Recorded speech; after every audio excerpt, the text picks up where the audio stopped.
Halo semua, selamat datang di podcast perdana kita, Ngobrol Santai hari ini. Aku Jumina Febrianti dari Balai Pelaksanaan Jalan Nasional Kalimantan Barat yang akan jadi moderator dalam obrolan santai perdana kita kali ini. Nah, hari ini kita nggak cuma bahas teori, tapi lebih ke refleksi dan cerita pengalaman setelah belajar materi tentang isu kontemporer. Nah, aku nggak sendirian, sudah hadir bersama kita teman-teman hebat. Yang pertama ada Ikhlasul Kamal dari Balai Besar Pelaksanaan Jalan Nasional Kalimantan Timur. Yang kedua ada Lili Askina dari Balai Wilayah Sungai Kalimantan 3 Banjarmasin. Yang ketiga ada Muhammad Alif Rizky Ramadan dari Balai Pelaksanaan Jalan Nasional Kalimantan Selatan. Dan juga yang terakhir ada Muhammad Badarudin dari Balai Wilayah Sungai Kalimantan 3 Banjarmasin. Nah, kita langsung mulai aja ya. Dari materi atau pembelajaran isu kontemporer hari ini, apa yang paling nyantol buat kalian? Misalnya nih, ada yang bilang isu korupsi itu masalah besar di level tinggi, tapi ternyata nyambung juga ke hal-hal kecil yang sering kita jumpai. Nah, kalau menurut kalian masing-masing gimana? Boleh dimulai dari Mas Ikhlasu, silakan pendapatnya.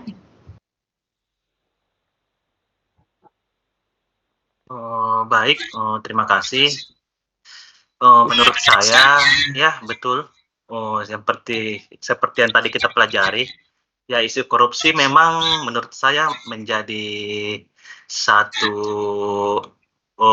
yang harus kita garis bawahi ya.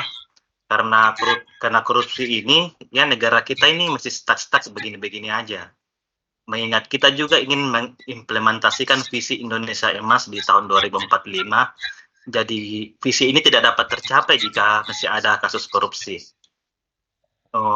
Karena ya menurut saya ini adalah sebuah kejahatan yang luar biasa. Karena anggaran yang harusnya terpakai untuk kepentingan rakyat bisa terbuang sia-sia dan merembes ke semua sektor. Sebagai contoh ya, di kasus korupsi pembangunan infrastruktur, tentu ini akan mengurangi spesifikasi yang harusnya terbangun. Contoh yang kedua itu bisa kita lihat dari karena banyaknya kasus-kasus korupsi, maka investor-investor dari luar negeri ini akan pikir-pikir ketika ingin berinvestasi di Indonesia. Akibatnya kesempatan pembukaan lapangan kerja semakin sedikit. Mungkin itu dari saya. Baik, terima kasih Mas Ikhlasu. Kalau dari Mbak Lili gimana nih Mbak? Ya, kalau menurut saya yang paling nyantol itu di slide tentang generasi muda Indonesia di internet. Kaget juga sih melihat faktanya. Ternyata kita banyak banget ngabisin waktu di media sosial. Sementara minat baca kita justru sangat rendah. Peringkat 60 dari 61 negara itu miris sih kalau dari saya lihatnya. Karena buku itu kan sebenarnya jendela ilmu. Kalau kita punya wawasan yang luas, kita bisa melakukan banyak hal, tapi kalau malah mengabaikan itu dan lebih banyak scrolling medsos, ya kualitas generasi kita bisa kena imbasnya sih, itu. Nah, selanjutnya kalau dari Mas Alif Rizky, gimana nih Mas pandangannya? Ya, izin menanggapi ya mungkin untuk terkait materi hari ini, apalagi kita bicara isu-isu kontemporer. Kenapa ya? Aku mikirnya itu perilaku masyarakat sekarang itu loh yang ibaratnya membuka gerbang untuk isu-isu ini muncul pertama kali. Kita ambil contoh korupsi. Korupsi muncul bukan hanya sekedar orang pengen ngambil keuntungan, tapi di satu sisi pun orang akan melakukan korupsi jika memang lingkungannya memaksa dia untuk melakukan hal tersebut. Dan itu bukan sesuatu yang bisa kita ubah dalam waktu singkat gitu, karena kembali mengubah prinsip dan mindset masyarakat itu ada sesuatu yang perlu ditanamkan sampai ke akar-akarnya, mulai dari SD, mulai dari TK gitu, mulai dari ibaratnya itu mulai dari masa-masa masa-masa pengembangan diri lah. Terus kita lihat juga kan isu yang sering muncul itu kan adalah masalah kesehatan mental. Jujur melihat data yang diberikan terkait permasalahan mental di Indonesia, aku ada concern ya, ada was-was gitu. Mengapa? Karena kita memang mayoritas kita memang dilatih untuk menjadi masyarakat yang feodal. Dalam artian kita itu hanya disuruh untuk melakukan sesuatu tapi tidak bertanya, tidak ada grounding mengapa kita harus melakukan suatu hal. Dan yaitu tadi, ketika kita menolak itu, kita bukannya merasa lega, kita malah mendapat teror, kita malah mendapat ancaman segala macam. Itu mungkin yang bisa saya tanggapi ya terkait permasalahan isu-isu kontemporer di zaman sekarang. Nah, kalau yang terakhir dari Mas Badarudin gimana nih, Mas? Kalau menurutku sih tetap isu korupsi yang paling nyantol itu. Karena aku merasa sih semua masalah yang isu-isu yang tadi itu sumbernya dari korupsi semua. Seperti pendidikan yang garis miring menurun drastis itu kan juga karena dana pendidikannya dikorupsi semua. Terus dari segi aspek kemiskinan, kelaparan itu juga dana-dana yang seharusnya bisa disumbangkan, bisa dialihkan untuk membantu rakyat-rakyat miskin itu semuanya dikorupsi. Terus juga kepercayaan masyarakat itu juga menurun yang menyebabkan adanya radikalisme itu semuanya juga karena melihat banyaknya kasus korupsi, tidak ada tindakan tegas atas koruptor-koruptor itu. Jadi menurutku sih yang paling nyantol itu ya isu korupsi. Wah, menarik ya. Ternyata yang kita pelajari tadi itu tuh bisa langsung kena ke pengalaman sehari-hari nih. Nah, kalau dari saya pribadi ya, yang paling nyantol buat saya itu soal digital integrity. Ternyata konflik kepentingan dan penyalahgunaan wewenang nggak cuma ada di dunia nyata, tapi juga ada di dunia digital. Contohnya, kita sering lihat orang sebar hoax atau manipulasi data demi kepentingan pribadi atau kelompok. Jadi, belajar soal isu ini tuh bikin saya mikir, kalau etika di ruang digital itu sama pentingnya dengan integritas di kantor dan lembaga formal. Nah, kalau misalkan dari berbagai isu besar tadi nih, korupsi, terorisme, literasi digital, sampai perubahan iklim, mana sih yang paling menampar kalian secara pribadi dan apa alasannya?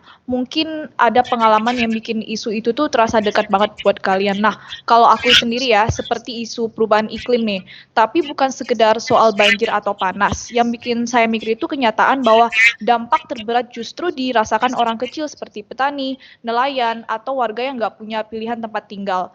Jadi, saya merasa perubahan iklim itu bukan cuma isu lingkungan, tapi juga isu keadilan sosial, siapa yang paling rugi dan siapa yang paling bisa menghindar. Nah, kalau menurut pandangan kalian nih gimana? Boleh dimulai dari Mas Alif, Mas?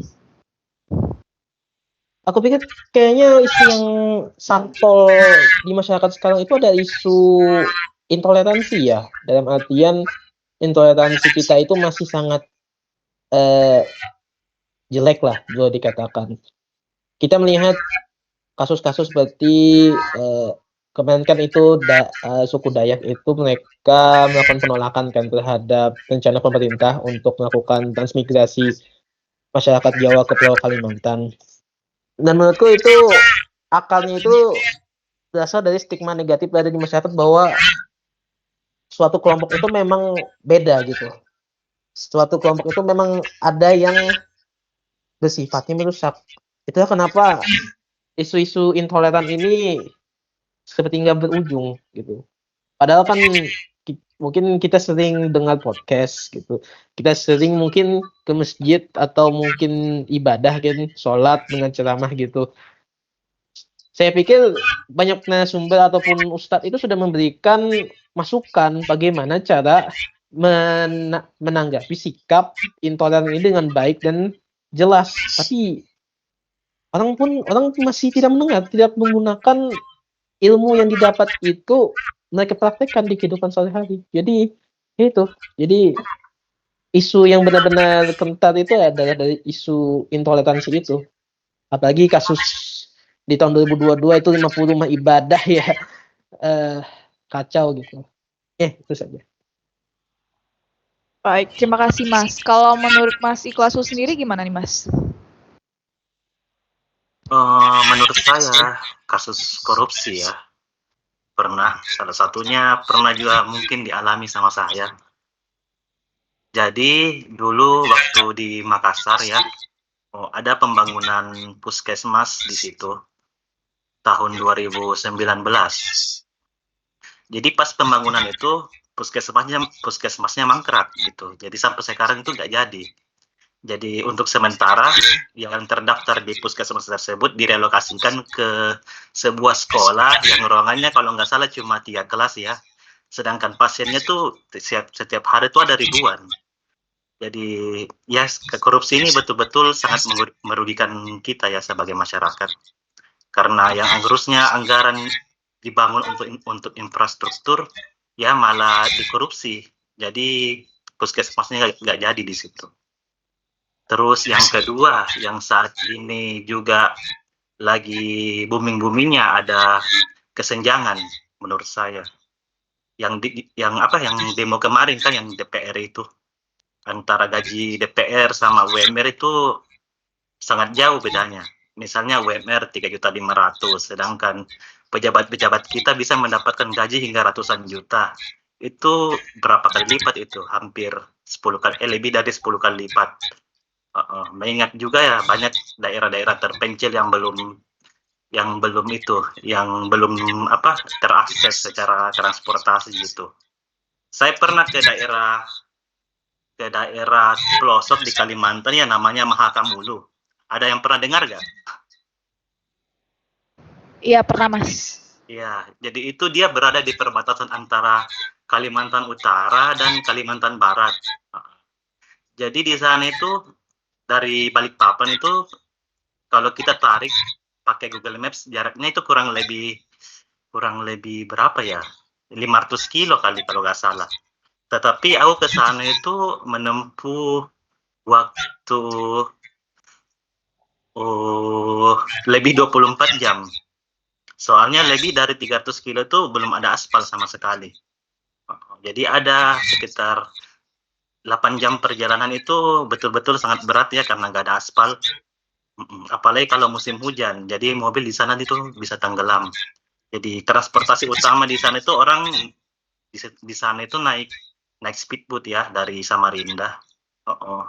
Aku juga sempat nanya-nanya harga gas di sana. Katanya 300.000 yang 3 kilo yang tabung melon. Ya memang sungguh ketimpangan ya antara daerah pedalaman sama kota-kota besar di Indonesia. Ya mungkin cuma itu, Mbak.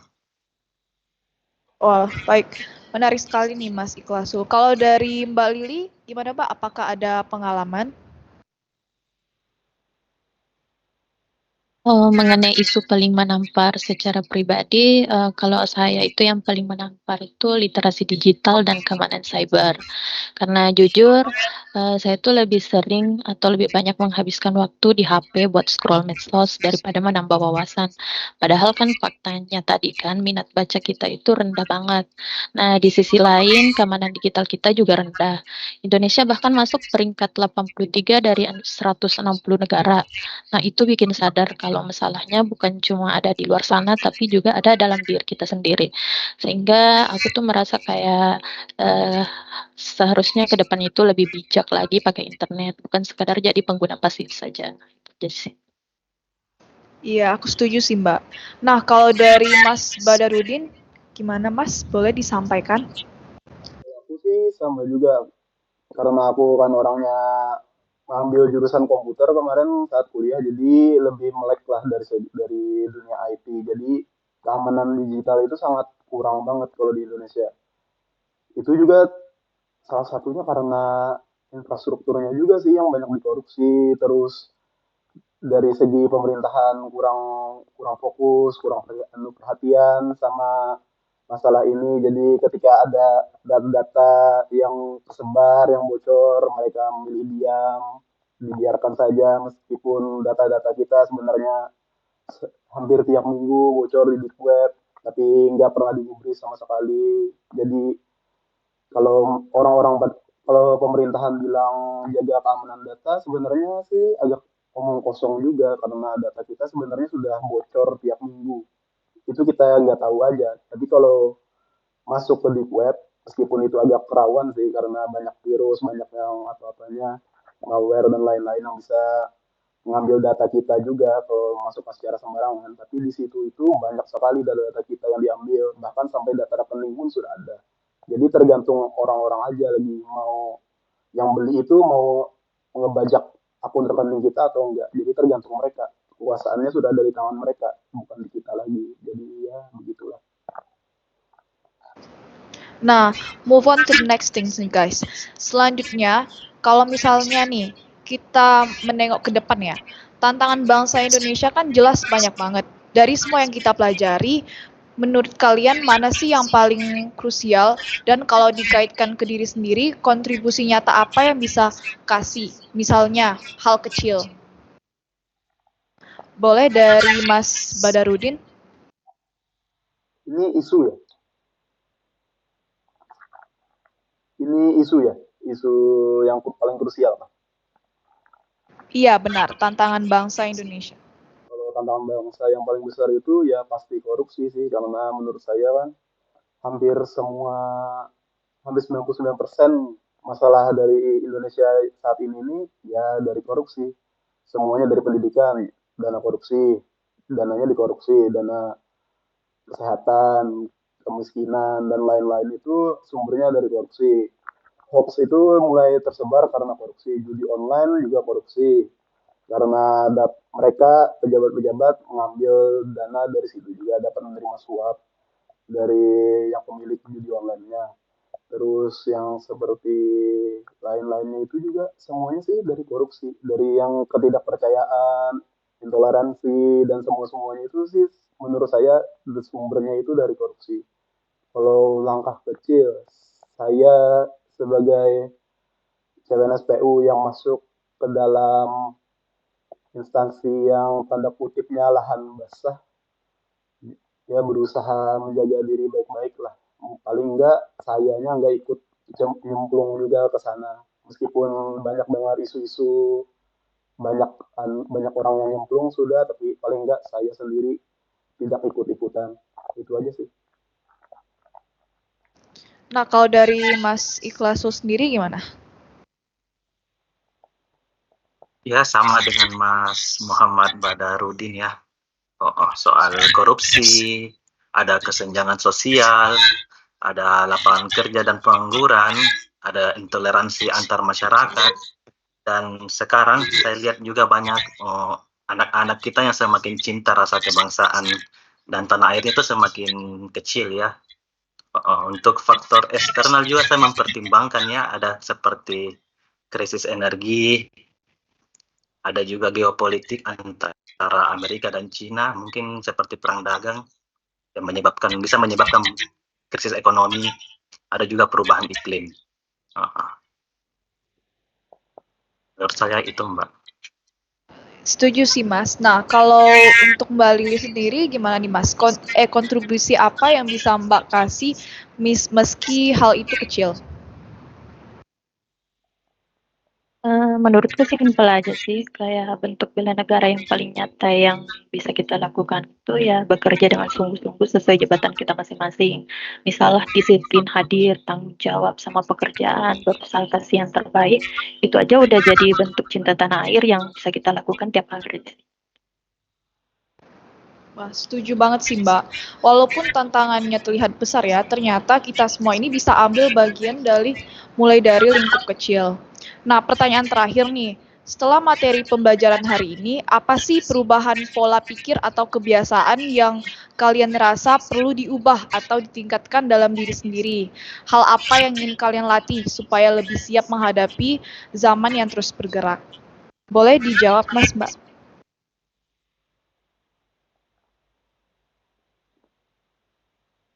Dari siapa, Mbak? Bebas, Mas, dari siapapun. Monggo masih. Mbak Lili boleh, atau Mbak Lili boleh Mbak? Oh ya, Mbak Lili aja. Ya boleh. Kalau buat aku pribadi, paling ini belajar lebih bijak mengatur waktu, terutama saat bersosial media. membudayakan membaca lagi. Selain itu, mungkin disiplin dalam hal-hal kecil, contoh absen masuk kerja itu aja sih. Nah, kalau dari Mas Ikhlasul, gimana Mas? Menurut saya dalam penerapan kita dalam bekerja ya mungkin sama dengan Mbak Lili. Kita menanamkan sifat yang disiplin lebih disiplin, lebih tegas dan taat aturan. Dan yang paling penting kayaknya di Kementerian PU itu kita harus berpegang teguh dalam menerapkan, dalam memegang integritas dan juga mendahulukan kepentingan negara dan bangsa ketimbang kepentingan pribadi. Dan sebagai ASN juga kita jangan lupa untuk menerapkan nilai-nilai berakhlak core value kita sebagai ASN, dan juga menjadi agent of change atau agen perubahan di masyarakat dengan membawa perubahan-perubahan positif di masyarakat. Menurut saya itu, Pak. Baik Mas, kalau yang terakhir Mas Badarudin, boleh disampaikan opininya? Aku setuju sama Mbak sama Mas yang sebelumnya, karena yang paling simpel itu kan disiplin aja ya. Seperti masuk tepat waktu, mengerjakan tugas sesuai jadwalnya, sesuai deadline, sebelum deadline. Nah, itu tuh paling gampang, itu paling kecil bisa dimulai dari situ. Terus, karena kita kan saat ini semuanya sudah ada jadwalnya kan. Nah, itu kita sudah diberi spesifikasi, sudah spesialisnya di sana. Nah, terus sebagai tugas kita sebagai CPNS PU ini agar bisa terus mengembangkan keterampilan kita di bidang itu terus-terus biar bisa terus maju, terus membantu instansi kita agar bisa lebih maju, bisa menjadi pegawai-pegawai ASN-ASN yang bermutu lah, berkualitas, biar biar biar orang-orang bisa ngelihat ASN itu bukan cuman kerja, duduk, ngobrol, terus pulang. Jadi ada juga yang bisa kerja pinter gitu. Nah, terima kasih Mas.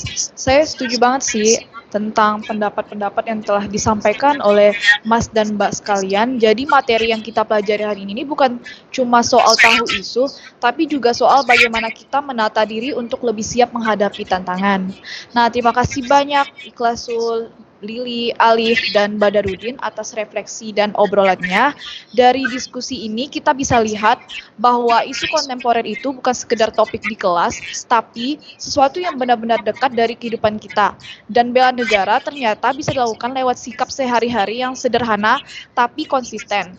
Kedepannya, tantangan bangsa ini memang gak ringan, mulai dari korupsi yang masih sistemik, demokrasi yang belum sempurna, sampai ancaman iklim dan cyber.